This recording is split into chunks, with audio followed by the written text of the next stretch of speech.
Take a close look at this picture. This drawing is not merely an old one, it is a promise. For 6 centuries, a promise of lost knowledge has been kept hidden inside a book, defying every mind that has dared to look.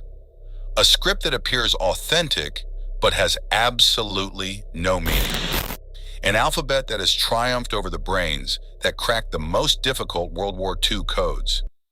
The Voynich Manuscript is the name of this anomaly.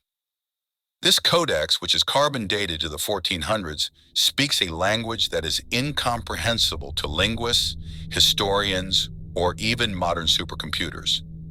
Is this journal from space, a forgotten herbal cure, or is it the most complex intellectual hoax in history? We are monitoring the remaining data points. The algorithms are running now.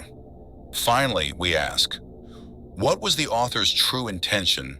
And what is the true risk of a secret that can withstand 600 years of decryption attempts?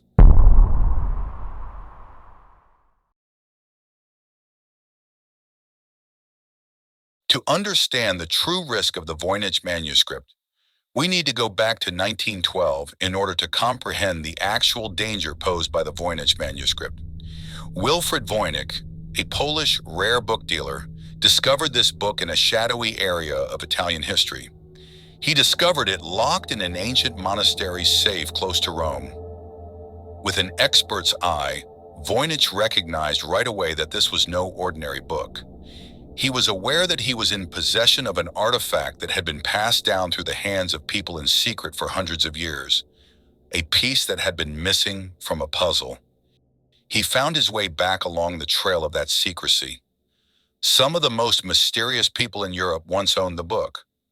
Rudolph II, the Holy Roman Emperor, who had an obsession with occult secrets and alchemy, to the Jesuit theologians who had to conceal it from the public. Carbon dating, however, proved that one thing was for sure. This is not a contemporary hoax. Its parchment and ink are from the Renaissance, which began in the 15th century. This implies that this book has been observing the world for 600 years, 6 whole centuries, without ever saying a single understandable word. Its biggest obstacle is its silence, and the mystery grows deeper within its pages.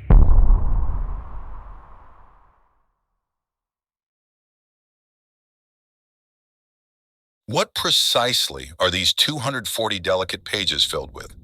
The language itself is as perplexing as the contents. The manuscript can be divided into 6 sections, each of which is a nightmare for contemporary classification.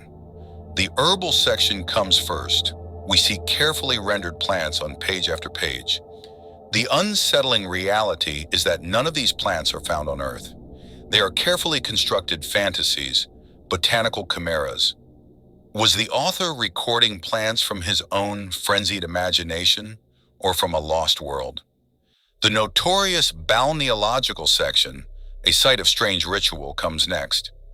It shows dozens of small, naked women, sometimes called nymphs, bathing in pools that are connected by a network of tubes and pipes that look like astronomical charts or internal organs. Is this a manual for some lost pagan rite? Or a treatise on medieval gynecology? We just don't know. The astronomical or cosmological section is the third and possibly the most exquisite.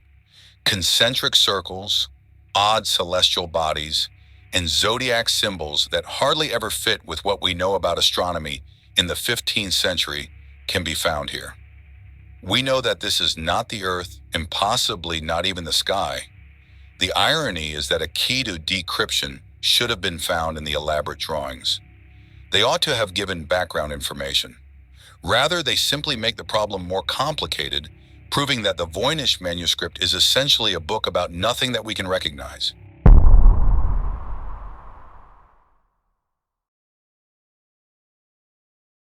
The brightest minds on the planet have been trying to unravel its mystery for 6 centuries, and they have all failed, one by one.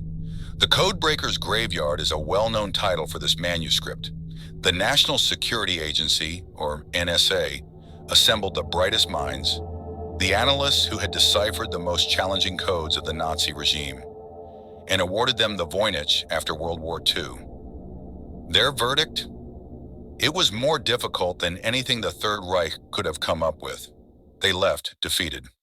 Frequency analysis is the cryptographer's standard tool. Certain letters and words appear predictably frequently in all natural languages. However, chaos was the outcome when analysts used this tool on the Voynich. The text is too erratic and too regular, with nearly no common words, to be mathematically simple.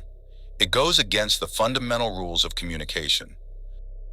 The historical failure was validated by contemporary supercomputers. Even with trillions of permutations, the most recent AI algorithms are unable to identify a language structure. There is a hidden pattern in the Voynich script, but it lies somewhere between complete randomness and a true language. It is an intellectual defense masterpiece.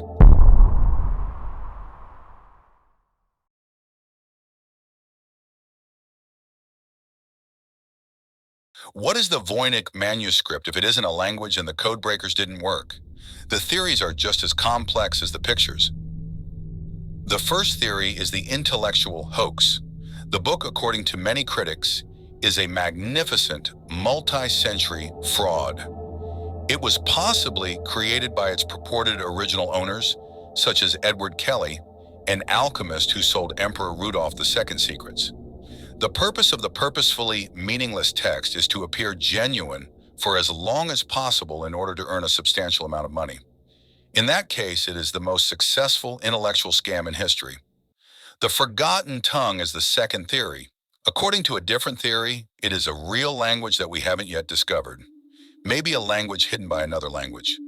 A lost dialect written in a complicated cipher.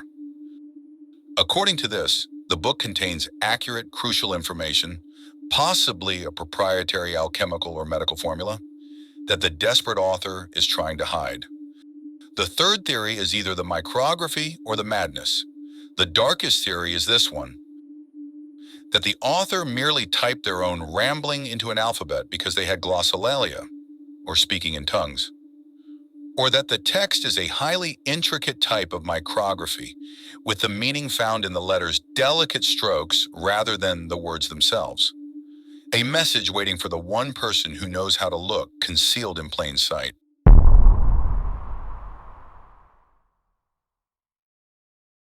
The Voynich Manuscript is a powerful testament to the boundaries of human knowledge, regardless of where it came from. It is the last, horrifying secret, the ultimate unopened letter. 600 years. A few lines of ink shattered 6 centuries of brilliant minds. Why is still a mystery? Why would a writer take such unachievable measures to guarantee that their knowledge is permanently locked away?